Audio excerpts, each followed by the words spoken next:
인사드리겠습니다. 안녕하십니까. 우리 황현미 자매님 아들 데리고 왔는데 은찬이 다시 한번 인사해 주세요. 얼굴 좀 보여주세요. 얼굴 못 보신 분들이 많아요. 교제실 안에. 네. 아, 그래요? 나갔어요? 아이고. 이따 다시 봐야 되겠네. 오늘 무슨 날인지 아십니까? 네? 네, 우리 아주 중요한 날입니다. 빛고울 상무교회 기욤이 김하영 생일날이에요. 하나님이 하영이를 보내주신 정말 잊지 못할 날이기 때문에 특별히 기념해 주시고 또 하영이 축하해 주시고, 하영이 일어나서 인사해 주세요.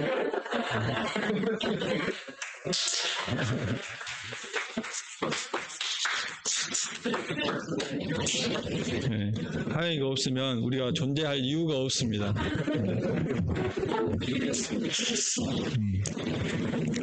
얼마 전에 교회 학교에서 교사들 모집한다고 광고를 드렸습니다. 그래서 기도하시고 마음에 이렇게 소원함이 있는 분들은 이렇게 말씀을 해주시면 좋겠습니다. 지난 이제 김창현님 모셔가지고 제가 이제 형제님 통해서 말씀을 들었잖아요. 그래서 자녀 교육이 이렇게 몹시 중요합니다. 물론 우리가 주님 안에서 하는 모든 일들이 중요하지만 다음 세대들을 생각할 때 또 저희들이 하나님 앞에서 하나님이 허락하신 이 자녀들을 바르게 양육하는 일에 있어서 교사들이 몹시 중요한 역할들을 이렇게 하게 됩니다. 그래서 먼저 나는 할 수 없어 이렇게 단정 짓지 마시고 기도하시면 하나님이 환경을 바꾸시고 이렇게 마음을 변화시키실 것입니다. 그래서 이것을 위해서 이렇게 기도해 주시기를 바랍니다.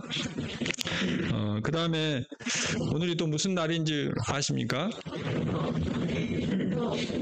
네, 추석이고 오늘이 빛고울 상무교회 시작한 지 365일째 되는 날입니다.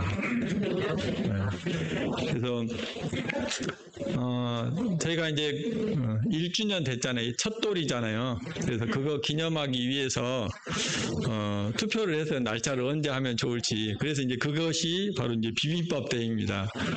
도대체 뭐하냐 이렇게 하셨을 수 있는데 부연 설명을 좀 드리자고 하면 비빔밥 다 아시잖아요. 네, 비빔밥에 각양각색의 재료들이 이렇게 들어가서 맛있는 밥이 되지 않습니까? 그런 것처럼 저희들 모두가 다 다양한 색깔을 가지고 있고 다양한 모습을 가지고 있고 다양한 모습으로 주님을 이렇게 섬기고 있는데, 그것이 잘 어우러지면 맛있는 비빔밥이 되는 것처럼 저희들이 주님 안에서 잘 어우러지고 잘 화합이 되면 건강한 교회, 아름다운 교회가 될 것이다. 그런 의미로 비빔밥 데이라고 이렇게 이름을 지었는데 말 참 잘 만들어내죠. 네, 우리 행사기획부에서 이렇게 만들어낸 겁니다. 교회 안에 행사기획부가 있어요.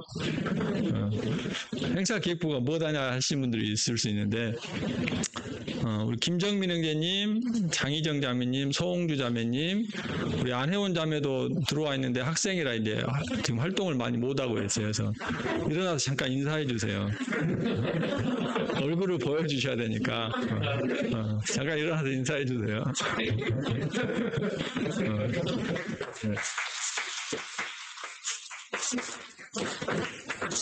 자, 이분들이 이제 캠프도 준비해가지고 오고 꾸준하게 이제 이런 교회 안에 있는 행사들을 기획하고 이렇게 준비하고 있습니다. 그래서 하고 싶은 일이 있으면 이분들한테 말씀하시면 돼요. 교회 좀 이런 것 좀 하면 좋겠다. 그런 생각나시는 것들이 있으면 이분들한테 이렇게 제안하시면 아마 적극 수용하셔가지고 교회에 이렇게 반영할 것이라고 생각이 되어집니다. 그래서 이제 그날 25일 날 투표 결과 25일로 나왔어요. 마지막 주일입니다. 25일 날 비빔밥 대회를 하도록 하겠습니다. 그래서 저희가 지금 수요일 날 소그룹별로 5개 그룹으로 나눠서 이렇게 교제하고 있잖아요. 그래서 예배 드리고 난 다음에 소그룹별로 교제를 할 겁니다. 교제할 내용들은 방금 보여드렸던 행사기획부에서 질문지를 만들어서 드릴 거예요. 그것을 토대로 해서 교제를 나누시면 되고, 함께 점심 드셔야 되잖아요. 그래서 집에서 각자 비빔밥용으로 사용할 수 있는 재료를 가지고 오시면 돼요. 그래서 함께 전라도 말로 큰 양판에다가 비벼서 먹도록 하겠습니다.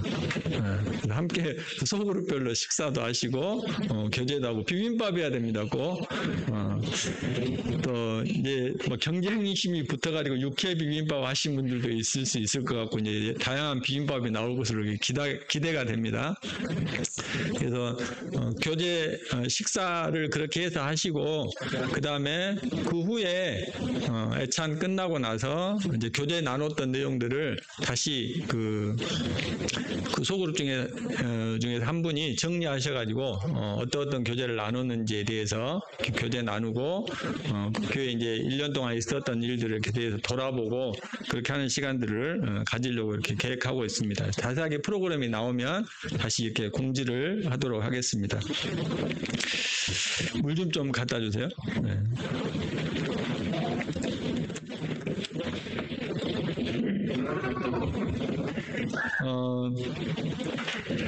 오늘 집사 공부를 해야 되는데 아무래도 이제 다른 성도님들이 많이 오실 것도 같고 또 이제 외부로 나가시는 분들도 계실 것 같고 해서 집사에 대해서 그렇게 공부하지 않고 말씀 교제를 하도록 하겠습니다.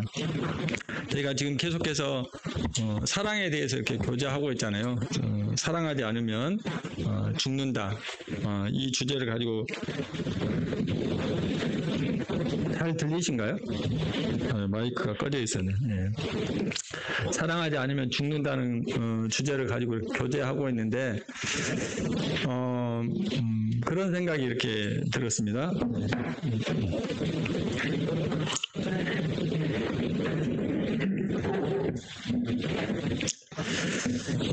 저희가 이제 1년을 이렇게 돌아보면서 여기까지 인도하신 하나님 앞에 이렇게 감사하는 마음이 있었습니다. 에베네셀의 하나님. 근데 그 인도하심이 저희들이 원하는 대로 그냥 아무 문제 없이 평탄하게 잘 왔기 때문에 감사한 것인지 아니면 여러 가지 우여곡절이 있었지만 그 가운데 하나님이 함께 하셨고 하나님이 인도하셨고 주님이 그 가운데 섭리하셨기 때문에 그것 때문에 우리가 감사한지에 대해서 생각해 볼 필요가 있다고 생각이 되어집니다.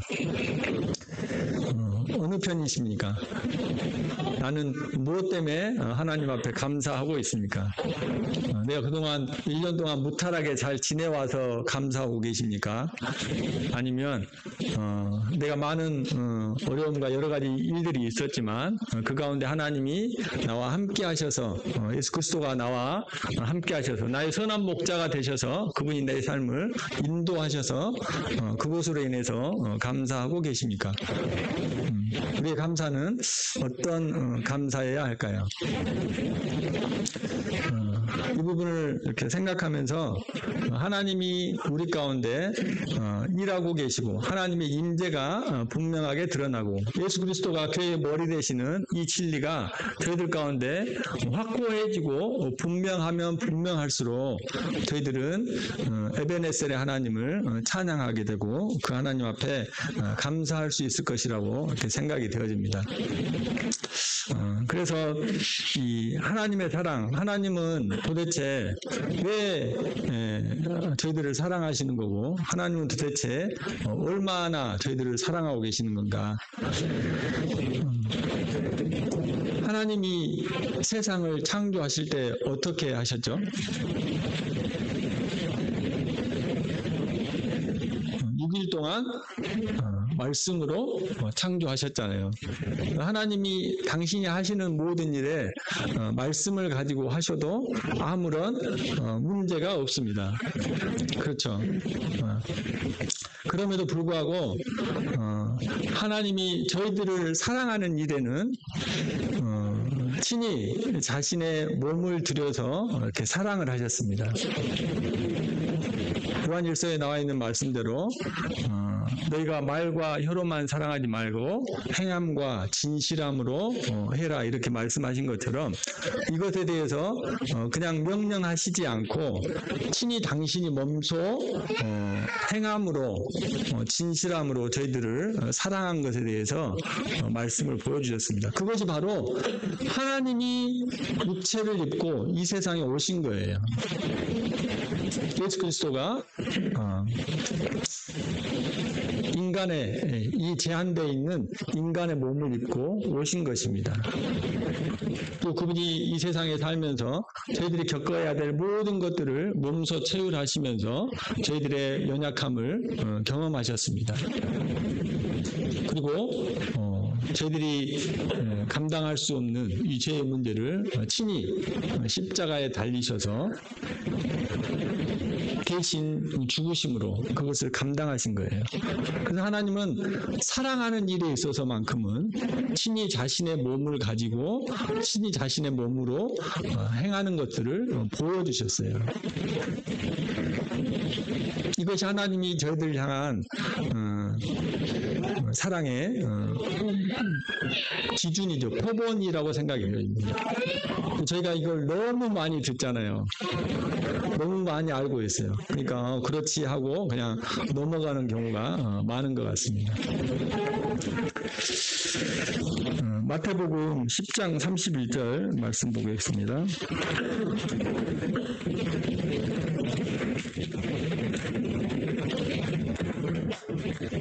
제가 아주 오래전에 이 말씀을 가지고 한번 교제를 한 적이 있는데 아마 기억을 못 하실 것이라고 생각을 하고 다시 교제를 합니다.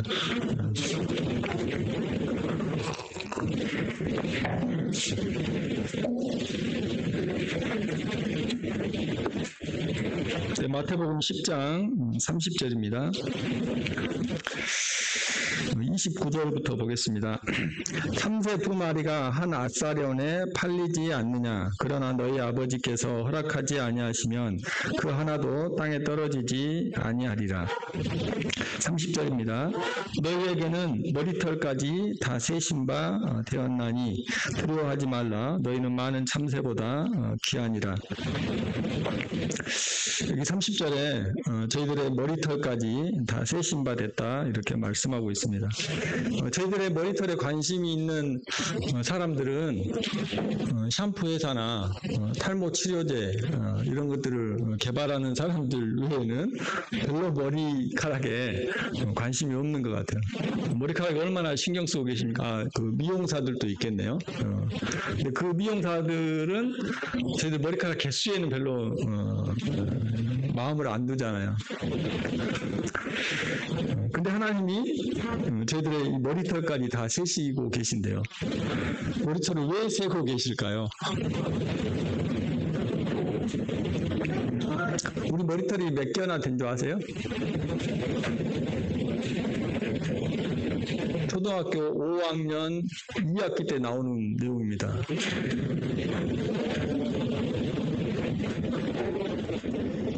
초등학교 5학년 누가 있어요? 세원이? 2학기가 아직 안 됐으니까 괜찮아요. 네. 사람의 머리카락 개수가 평균적으로 한 8만에서 10만 개 정도 된답니다. 저처럼 이제 머리수가 좀 적은 사람들은 그 이하일 수 있겠죠. 좀 이제 하영이처럼 많은 사람들은 10만 개 넘어갈 수도 있겠고, 또 이제 가운데 없는 분들은 또 이제 더 줄 수도 있겠죠. 그리고 이제 한 달에 한 1.2cm에서 1.5cm 정도 머리카락이 이렇게 자란대요. 그리고 이제 하루에 한 80에서 100개 정도가 새로 나기도 하고 빠지기도 한답니다. 이런 변화가 계속해서 저희들이 이 머리카락이 그렇게 되고 있어요. 근데 하나님이 이 머리카락 개수를 거나 이제 머리카락 102,053개 이렇게 딱 알고 계시는 거예요. 저처럼 머리카락 개수가 머리숱이 많이 없는 사람은 72,022개 이렇게 딱 이제 알고 계신다는 거죠.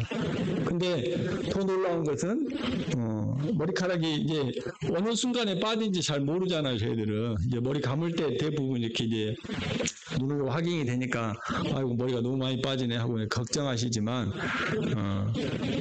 어쨌든 하루에 80에서 100개 정도가 빠졌다 놨다 할 때 얼마나 이 변화가 심하겠어요. 그런데도 하나님이 그럴 때마다 이것을 이렇게 카운트하고 계신다는 거예요. 저희들의 머리카락에 관심이 있어서 그러실까요? 하나님이 저희들의 머리카락까지 세신다고 하는 이 의미는 도대체 뭘까요? 그 앞에 말씀에 기록되어 있잖아요. 너희들은 이 참새들보다 귀하지 않냐. 하나님이 세상을 창조하셨을 때 다 하나님 보시기에 좋았다고 이렇게 말씀하셨잖아요. 이 세상의 모든 만물들이 하나님 보시기에 소중하고 아름답습니다. 그것은 하나님이 지으셨기 때문에 그래요. 그런데 특별히 이 사람, 인간은 하나님의 형상을 따라 지어졌기 때문에 하나님 눈에는 무엇보다도 소중하고 귀한 것입니다. 그래서 하나님이 저희들의 머리카락까지 세고 계신다고 하는 것은 저희들의 이 작은 변화, 저희들조차도 감지하지 못하는 이 작은 변화에도 저희들에게 관심을 두고 계신다는 거예요. 저희들이 행하는 행동 하나하나, 저희들이 하는 제스처 하나하나, 저희들이 생각하는 거 하나하나에 하나님이 그것에 마음을 두고 계신다는 겁니다. 저희들의 머리카락의 개수를 세고 계신 만큼 저희들에게 세심하게 관심을 가지고 계신다는 거예요.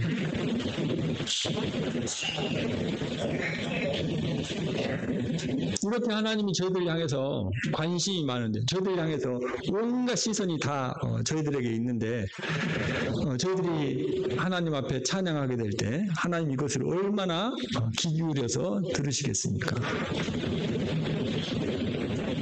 저희가 하나님 앞에, 하나님의 말씀 앞에 나아가 있을 때 하나님이 이것을 들려주고자 얼마나 간절한 마음으로 저희들에게 말씀하시겠습니까? 저희들이 여러 가지 문제를 가지고 하나님 앞에 기도합니다. 이 기도를 하나님이 얼마나 애타게, 얼마나 세심하게 귀 기울이셔서 들으시겠습니까? 아, 지금 저 아이가 이것이 필요하구나. 지금 이걸로 인해서 힘들어하고 있구나. 지금 이것으로 인해서 감사하고 있구나. 이런 아주 세세한 것 하나까지도 하나님은 놓치지 않으신다는 거예요. 그 찬송가 가사 중에 그런 가사 있잖아요. 너의 작은 신음에도 응답하시고. 제가 말할 수 없을 만큼 힘들고 고통스러운 순간들이 있잖아요. 하나님이 그것마저도 지켜보고 계신다는 겁니다.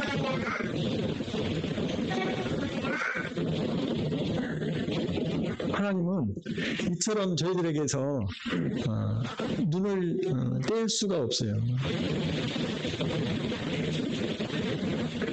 그래서 시편 121편 3절 4절에 이와 같이 말씀하고 있습니다.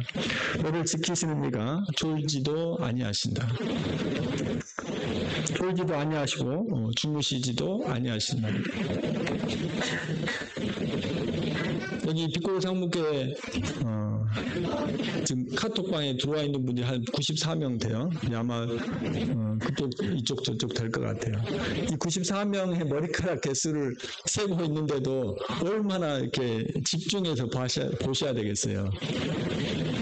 사람 한 사람의 마음의 상처 이거를 얼마나 예리하게 보고 계시겠어요.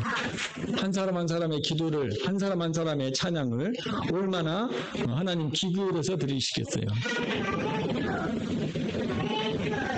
그러니 졸지도 않고 주무실 시간도 없겠죠. 물론 하나님 영이시니까 주무시는 분이 아니에요. 하나님 취침 시간이 있으신가 이렇게 착각하시면 안 됩니다. 그럴 만큼 전 세계 하나님의 사람들이 또 하나님의 형상을 따라 지은 사람들이 얼마나 많습니까? 그들 모두에게 하나님은 이와 같은 관심을 가지고 계신다는 거예요.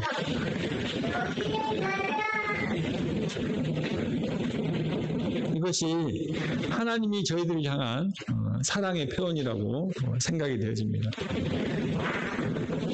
내가 너의 머리털까지 세고 있어. 너의 작은 변화에도 내가 민감하게 반응하고 있어. 너의 내면의 그 작은 신음에도 내가 그것을 기억하고 있어.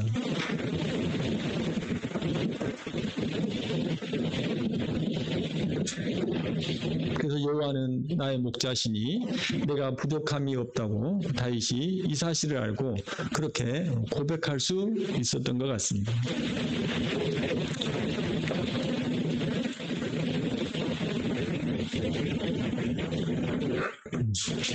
세상 사람들은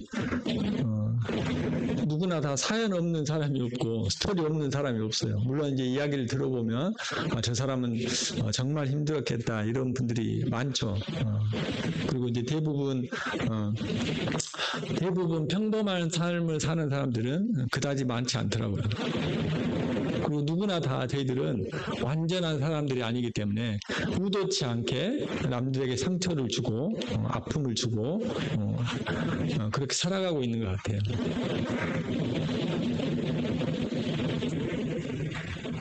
저희들의 마음과 다르게 때로는 자식들에게 상처를 주기도 하고 배우자에게 상처를 주기도 하고 또는 직장 동료에게 어려움을 끼치기도 합니다. 교회 안에서도 마찬가지잖아요. 내 마음하고 내 의도하고 상관없이 괜히 아무 이유 없는데 꼴 보기 싫은 성도가 있어요. 그렇게 하면 안 된다는 걸 알면서도 나도 모르게 이게 마음이 일어나는 것입니다.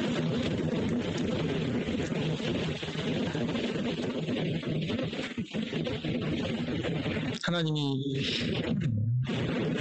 이런 인생들, 이렇게 상처 많은, 이렇게 아픔 많은 인생들을 향해서 그와 같은 관심을 가지고 계세요. 그래서 그들이 회복되어지고 그들이 온전해지고 하나님의 형상을 따라 지원받은 이 본래 목적을 회복되어지기 위해서는 오직 해결할 수 있는 유일한 방법은 하나님의 사랑밖에는 없습니다. 그래서 내가 너희들을 사랑한다 사랑한다 말로 하시지 않고 친히 성육신 하셔서 33년의 삶을 살아가시고 결국에 십자가에 달리셔서 그 사랑을 완성하셨어요. 그래서 말과 혀로만 사랑하신 게 아니라 행함과 진실함으로 그 사랑하는 사랑을 본을 보이신 겁니다.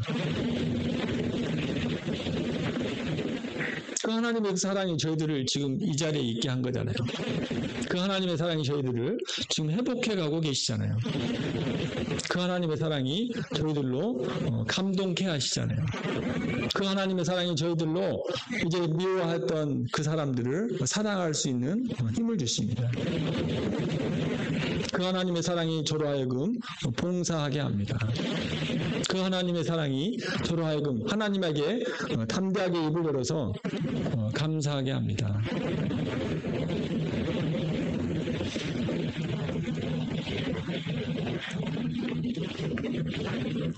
이사야서 49장 말씀을 보겠습니다.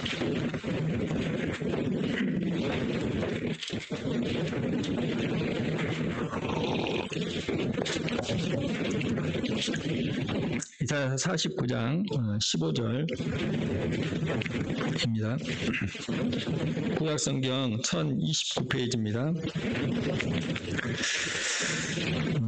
너희는 어찌 그 젖먹는 자식을 잊겠으며 자기 태에서 난 아들을 긍휼히 여기지 않겠느냐. 그들은 혹시 잊을지라도 나는 너를 잊지 아니할 것이라. 네. 부모님은 자식을 잊을 수가 없죠. 그가 아무리 미운 짓을 해도 자식은 자식이에요.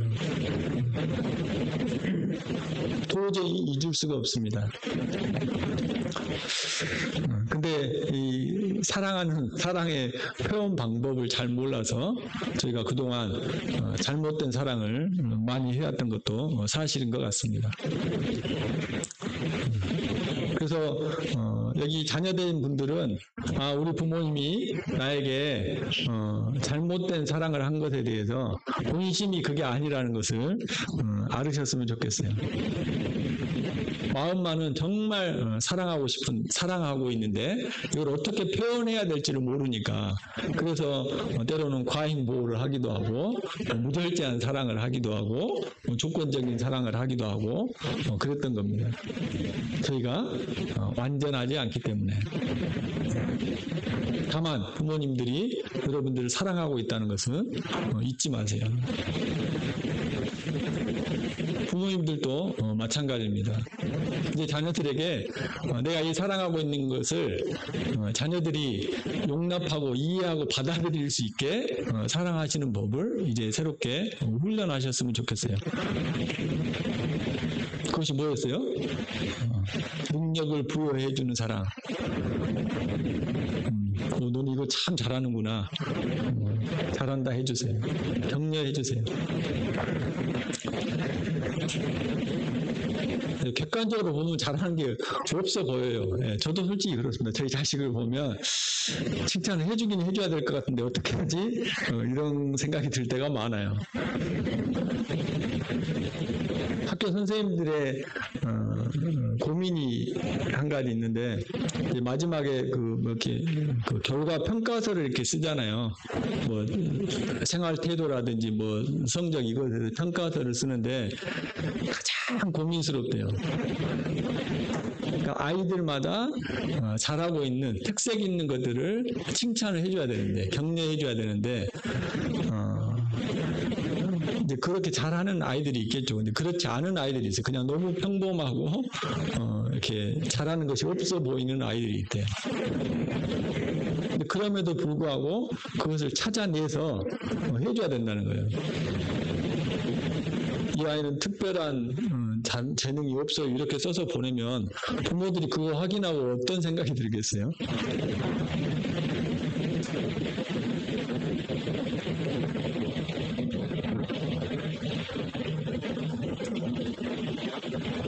하나님이 저희들을 볼 때 잘하는 것이 뭐가 있습니까? 자랑할 만한 것이 뭐가 있을까요?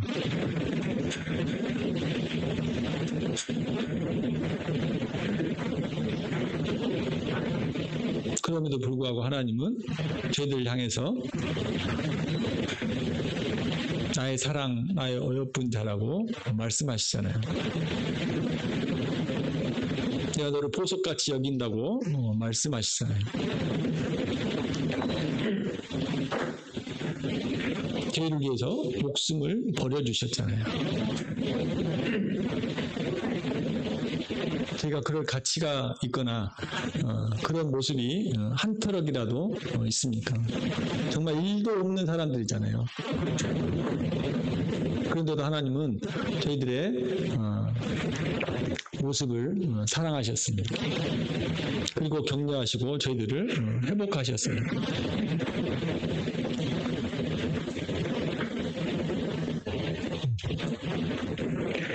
근데 이 부모가 혹시 부모가 이든지 할지라도 나는 너희들을 잊지 않겠다는 거예요.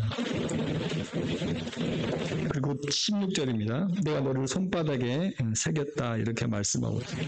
하나님이 잊지 않으신다고 하면 안 잊으실 거 아니에요. 근데 잊지 않을 뿐만 아니라 내가 너를 손바닥에 새겼다 이렇게 말씀하고 있어요. 고대 근동에서 손바닥에 이렇게 뭘 새기는 거, 이것은 두 가지 의미가 있다고 합니다. 첫 번째는 말씀에 나와 있는 대로 절대로 잊지 않겠다고 하는 마음의 다짐이라고 해요. 전능하신 하나님이 잊지 않겠다고 약속하시면 하나님은 두말하시지 않는 분이잖아요. 그럼 저희들 안 잊으실 거예요. 그런데도 이분이 다시 한번 손바닥에 저희들의 이름을 새기신 겁니다. 그리고 또 한 가지 의미는 자랑스럽게 여긴다는 겁니다.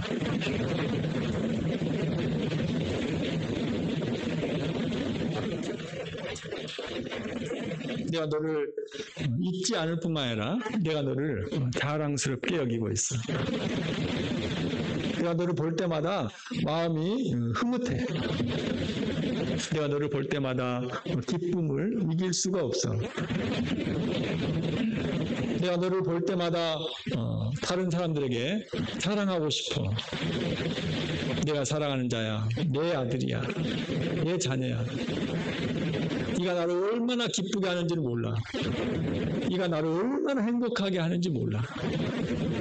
네가 나를 얼마나 영화롭게 하는지 몰라. 나의 유일한 자랑은 얘밖에 없어.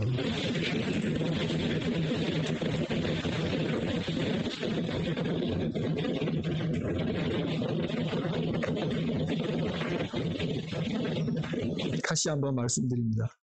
저희가 하나님 앞에 그럴 만한 자인가요? 저희는 하나님의 형상을 따라 지음을 받았는데 하나님 앞에서 하나님을 버리고 떠난 사람입니다. 하나님 버렸을 뿐만 아니라 채우지 못할 터진 웅덩이들이라고 거기 표현되어 있어요. 에레미야에서 보면 웅덩이를 한 개만 판 게 아니라 채우지 못할 여러 웅덩이들을 팠던 사람들이에요. 근데 하나님이 저희들을 잊지 않겠다 말씀하시고 내가 너를 자랑스럽게 여긴다고 말씀하고 있어요. 더 나아가서 저희들은 하나님이 없다고 말하는 어리석은 인생이 되어버렸습니다. 나를 지으신 하나님이 어디 있냐고 시편 14편에서 이야기하고 있는 어리석은 사람은 그 마음에 이르기를 하나님이 없다 이렇게 말하고 다니던 그런 인생이 되어버렸어요.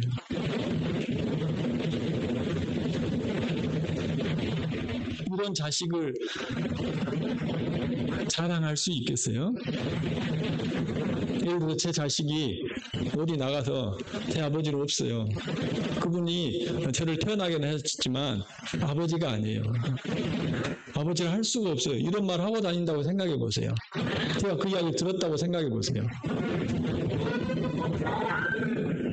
제가 그 자식을 자랑할 수 있겠습니까?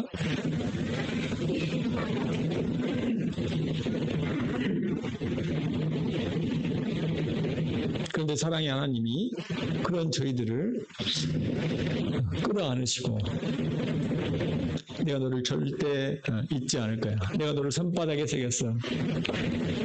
그리고 내가 너를 자랑스럽게 여겨. 이렇게 말씀하고 있습니다.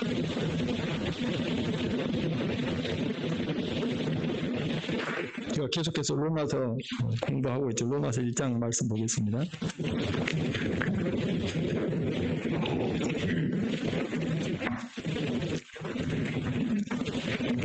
로마서 1장 23절입니다.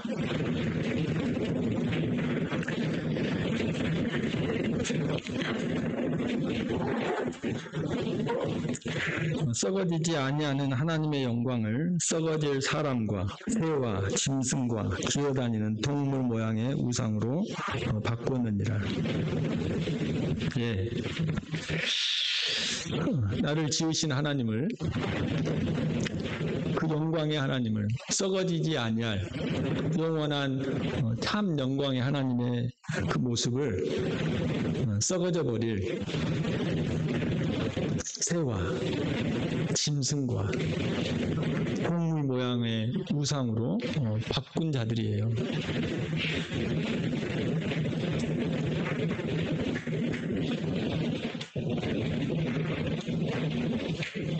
그거 하실 수 있어요? 예를 들어서 저에게 뭐 요즘 제일 비싼 차가 얼마짜리인지 모르겠지만 아주 고급 차가 있다고 생각해 봅시다. 그 차를 아이들이 가지고 있는 장난감하고 바꾸는 거 생각할 수 있습니까? 상상도 할 수 없는 일이잖아요. 미련한 일이잖아요.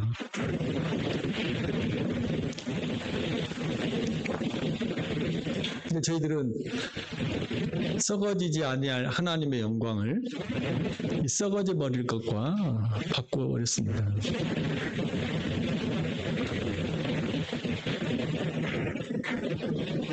그래서 저희들의 시선은 아직도 하나님의 사랑을 받았지만 냉정하게 생각해 봤어요. 하나님은 나에게 이렇게 시선을 두고 계시는데, 하나님은 나의 머리털까지 이렇게 세고 계시는데 나는 무슨 생각하고 사나. 요즘 세상이 무서워요. 이제 뭐 다들 뭐 유튜브나 뭐 페이스북 뭐 이런 거, 요새 뭐 인스타그램 이런 것들 하시잖아요. 좀 그걸 잘 몰랐는데 요새는 그 뭐 알고리즘 맞나요? 네. 제가 이제 뭐 중고차를 이렇게 검색해 봤어요. 이상하게 그 광고가 막 올라와요, 차가. 제가 검색을 해본 건 저잖아요. 근데 그 다음날부터 차에 대한 광고가 쭉쭉쭉 올라오는 거예요. 이제 아침에 일어나면 이제 대부분 휴대폰을 보잖아요. 저도 이제 그 매일 묵상 올리기 위해서 이렇게 휴대폰을 보는데, 이제 어쩔 때는 막 비몽사몽일 때가 있어요. 그럼 잠을 좀 깨야 되니까 뉴스를 보거나 뭐 이렇게 이제 페이스북을 보거나 이렇게 하거든요. 근데 한 번씩 이렇게 공작 뭘 만드는 것들이 이렇게 동영상이 나올 때가 있어요. 근데 신기하니까 저도 모르게 이렇게 멍하니 쳐다보고 있는 거예요. 근데 이게 어느 순간부터 그런 영상들이 엄청 올라와요.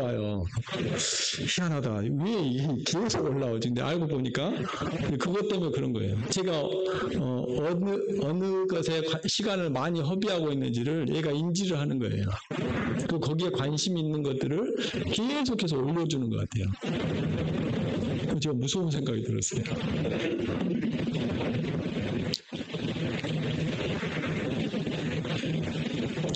하나님 앞에서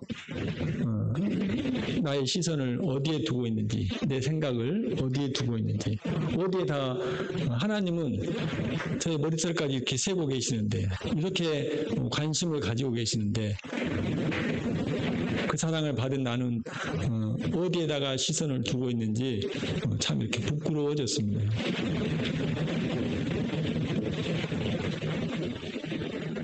누가복음에 예수님을 십자가에 못 박히기 전에 대제사장들과 서기관들이 했던 일이 있습니다.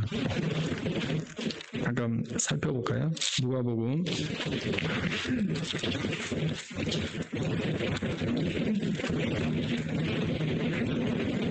22장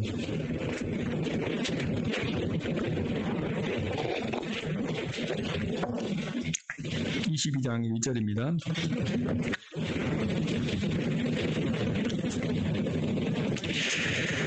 신약성경 134페이지입니다. 6월절이라 하는 무교들이 다가오매 대제사장들과 서기관들이 예수를 무슨 방도로 죽일까 궁리하니. 그들이 했던 일이 뭐라고요? 대제사장들과 서기관들이 했던 일이 뭐라고요? 예수님을 어떻게 죽일까를 궁리했다고 되어 있어요. 궁리 뭔지 알아요? 우리 젊은 사람들 아마 잘 모를 거예요. 생각했다는 거예요. 요한복음 11장 53절에는 그들이 모의했다 이렇게 되어 있어요. 계획을 세우는 거예요. 철저하게. 이게 궁리한다는 표현입니다. 근데 뭘 하기 위해서요? 예수 그리스도를 죽이기 위해서.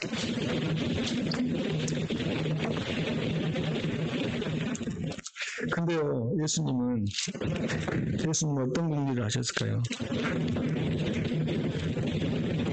누가복음 23장 34절입니다.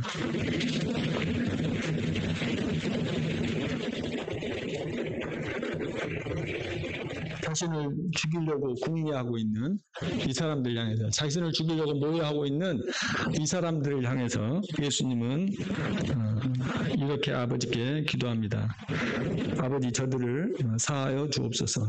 자기들이 하는 것을 알지 못합니다.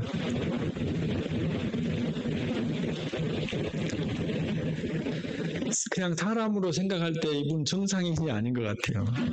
자기를 잡아 죽이려고 하는데, 지금 자기를 잡아 죽이고 있는데, 그 사람들을 불쌍히 여겨달라고, 그들을 살려달라고, 그들을 지금 살릴 계획을 생각하고 있어요. 그들을 어떻게 살려낼지를 모색하고 있어요. 그것을 궁리하고 있어요.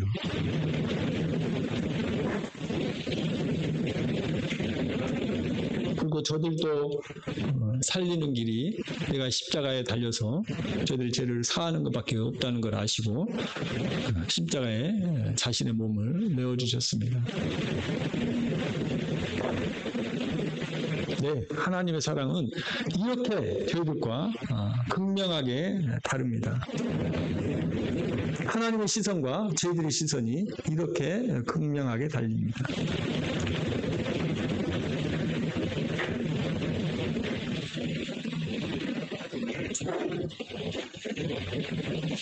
하나님이 저희들을 머리칼까지 세신바 된다는 것, 저희들의 이름을 손바닥에 새기신 것, 그것은 저희가 그럴 만한 존재가 아니라 하나님의 은혜이기 때문에 그렇습니다. 이와 같이 하신 것은 저희들에게 절대 잊지 않으시고 저희들을 자랑하신 것은 오직 하나님의 은혜입니다. 그래서 저희들은 그 하나님의 은혜를 찬양하고 감사하는 것. 그래서 은혜 아니면 살아갈 수가 없습니다.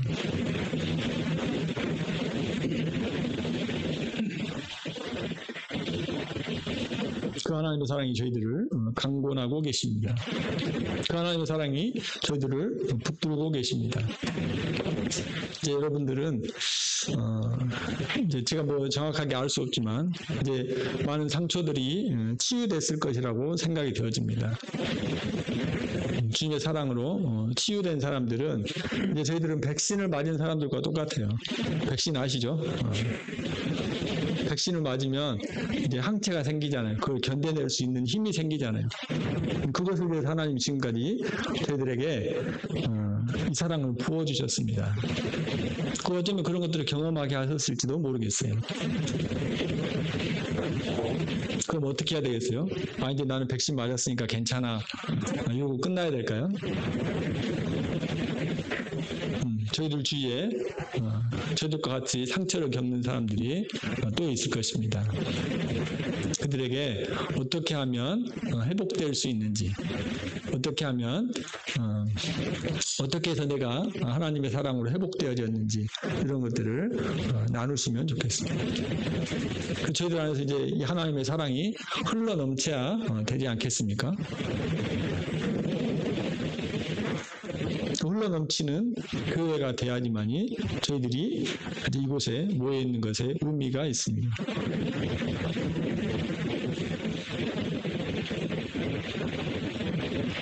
네, 근데 이 모든 것의 근간이 하나님이 저희들을 사랑하신 그 사랑 때문입니다. 저희들도 그 사랑으로 사랑하지 않으면 금방 또 꼬꾸라져요. 금방 또 무너지고 이거 못하겠다 그래요. 근데 하나님의 사랑이면 감당할 수 있습니다. 하나님의 사랑이면 홍수라도 그것을 감당하지 못한다 그랬어요. 사랑에는 이와 같이 놀라운 힘이 있는 것입니다. 진리가 저희를 지켜주는 이 골격과 같은 것입니다. 뼈대인 것입니다. 진리 안에서 저희들이 사랑을 행하게 될 때 저희들을 감당할 수 있는 힘이 생길 거예요. 근육이 생길 거예요. 이제는 저희가 그 근육을 키워가야 돼.